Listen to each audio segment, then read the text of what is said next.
Assalamualaikum warahmatullahi wabarakatuh. Bismillahirrahmanirrahim.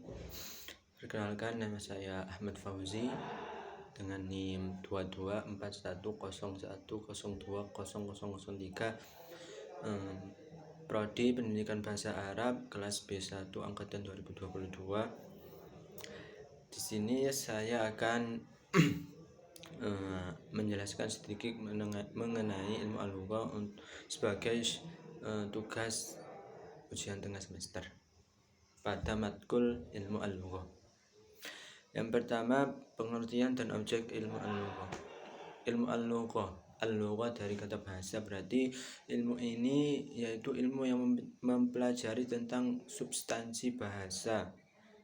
Ilmu al-lughah itu berasal dari bahasa Latin, yaitu kata lingua yang berarti bahasa. Dalam bahasa-bahasa Roman, yaitu bahasa-bahasa yang berasal dari bahasa Latin. Jadi ilmu al-lughah ini mempelajari lebih dalam mengenai bahasa itu sendiri, bahasa sebagai budaya dan sejarah. Yang kedua yaitu objek ilmu al-lughah. Tentunya sebagai ilmu pengetahuan, setiap ilmu pengetahuan itu memiliki sebuah objek, tak terkecuali yaitu dengan ilmu al-lughah. Ilmu al-lughah sendiri adalah objeknya yaitu bahasa. Yang pertama tentu saja karena ilmu al-lughah ini mempelajari tentang bahasa, tentunya objek utama yaitu bahasa.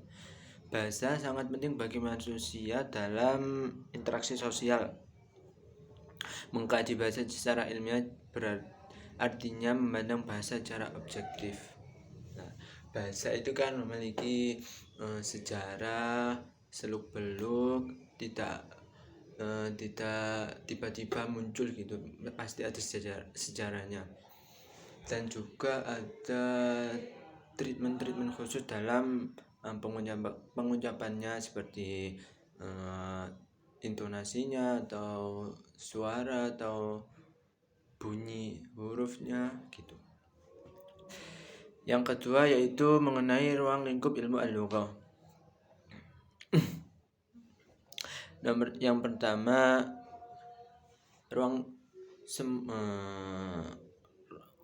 ilmu al-lughah itu memiliki ruang lingkup tersendiri. Yang pertama yaitu linguistik umum, yaitu ilmu bahasa secara umum. Nah, ini mempelajari ruang lingkupnya yaitu berupa ilmu bahasa secara umum.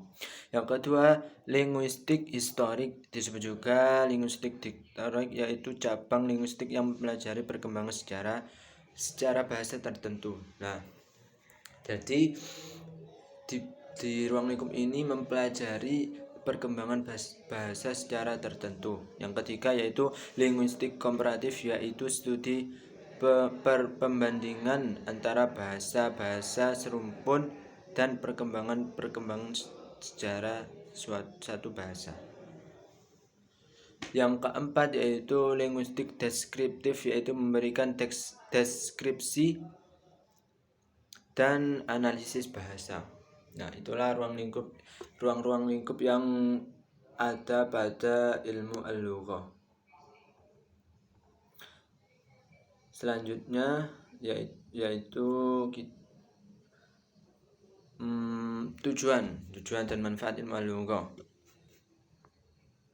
Setiap kita mempelajari ilmu pengetahuan pasti kita memiliki tujuan tersendiri dan akan memperoleh manfaat tersendiri. Yang pertama, untuk memahami hakikat fenomena bahasa dan unsur-unsur yang menyusun bahasa tersebut. Nah, kan setiap bahasa itu memiliki kekhasan sendiri ya, memiliki fenomena tersendiri, unsur-unsur yang menyusun bahasa itu tersendiri. Yang kedua yaitu untuk memahami fungsi bahasa yang digunakan dalam kehidupan umat manusia. Bahasa ini memiliki peranan penting bagi keberlangsungan kehidupan umat manusia. Yang fungsi utamanya ialah sebagai alat komunikasi, yaitu itu adalah fungsi utama. Tapi banyak lagi fungsi-fungsi bahasa.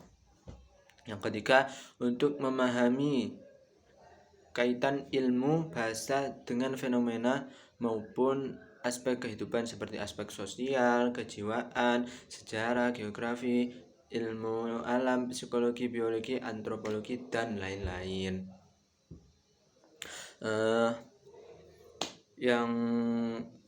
Yang terakhir kita akan membahas fungsi dan metode ilmu al-lugha.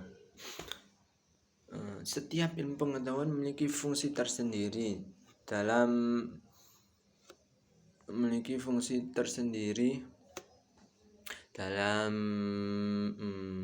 apa ya? Pokoknya memiliki fungsi tersendiri. Yang pertama, fungsi ilmu al-lugha yaitu mendeskripsikan rumpun bahasa. Maksudnya rumpun bahasa itu bahasa-bahasa yang serumpun. Seperti bahasa kita dengan Malaysia itu memiliki termasuk kategori bahasa yang masih serumpun. Nah, fungsi ilmu lugha di sini untuk mendeskripsikan bahasa itu agar tidak terjadi salah paham seperti bahasa ini sebenarnya bahasanya Malaysia, bahasanya Indonesia atau yang lain. Yang kedua itu menyikapi kaidah-kaidah dari suatu bahasa.